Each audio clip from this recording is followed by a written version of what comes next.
सुनिए अंकल, आप अपनी बेटी बेच रहे हैं? हाँ बेच रहा हूँ, तो खरीद पाओगे? क्या कीमत है आपकी बेटी की?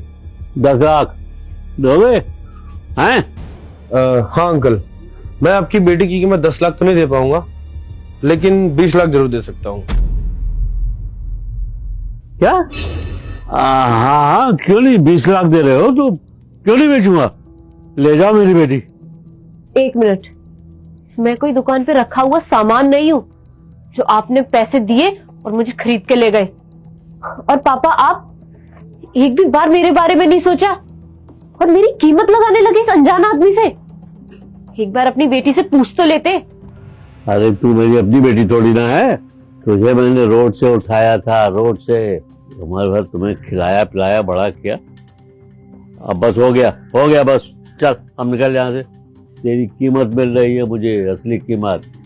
पापा, मैं आपकी सगी बेटी भले ही नहीं हूँ, लेकिन सगी बेटी से बढ़ के आपके लिए मैंने बहुत चीजें की है।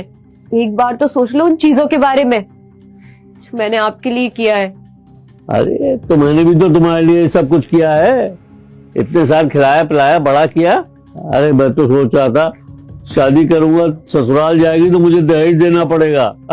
अब तो यहाँ मुझे मिल रहा है दहेज, क्यों नहीं बेचूंगा मैं तुझे।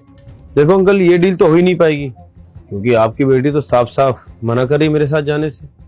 और अगर मान लीजिए कि अगर मैं आपको ये 20 लाख रुपए दे भी दूं और आपकी बेटी को मैं अपने घर लेकर जाऊं, उसके बाद में आपकी बेटी अगर बाद में जाकर कहीं पुलिस कंप्लेन करे या 4 लोगों को बोले, तो फिर इसमें तो मेरा ही घाटा है ना अंकल।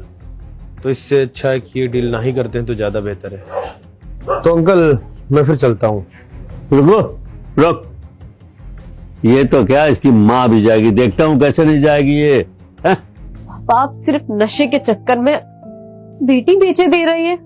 एक बार तो मेरा ख्याल कर लीजिए। आपको पैसे चाहिए ना, मैं आपको पैसे लाके दूंगी। ये दुकान, ये मशीन का काम मैंने आपके लिए ही तो शुरू किया था।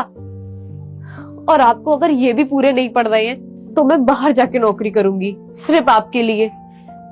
लेकिन पापा, किसी अनजान आदमी के हाथों में मुझे मत सौंपिए, सिर्फ पैसे और नशे के चक्कर में। अरे चुप कर, कमा के देगी, पता नहीं कब जाएगी, कब कमाएगी, कब मुझे देगी।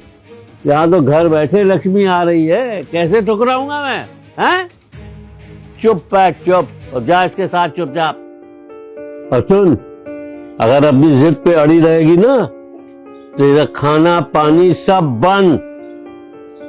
जब रोड पे सोएगी तब अकल आएगी तुझे। आप ठीक है अंकल, इसको मैं लेकर तो जा रहा हूँ, लेकिन लिखा पढ़ी के साथ लेकर जाऊंगा, ताकि आगे चलकर मुझे कोई तकलीफ ना हो। देखिए, आप जैसा मुझे समझ रही हैं मैं वैसा नहीं हूँ। आप चुप करिए। आप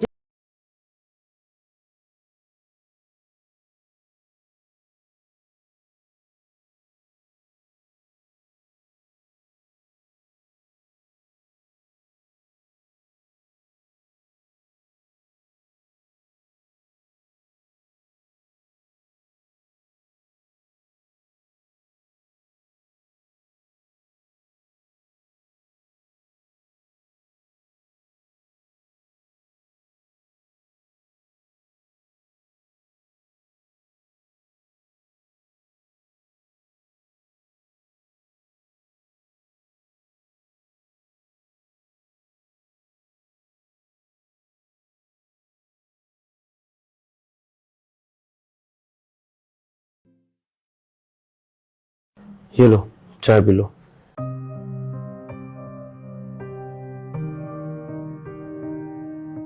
मुझे कुछ नहीं चाहिए तुमसे।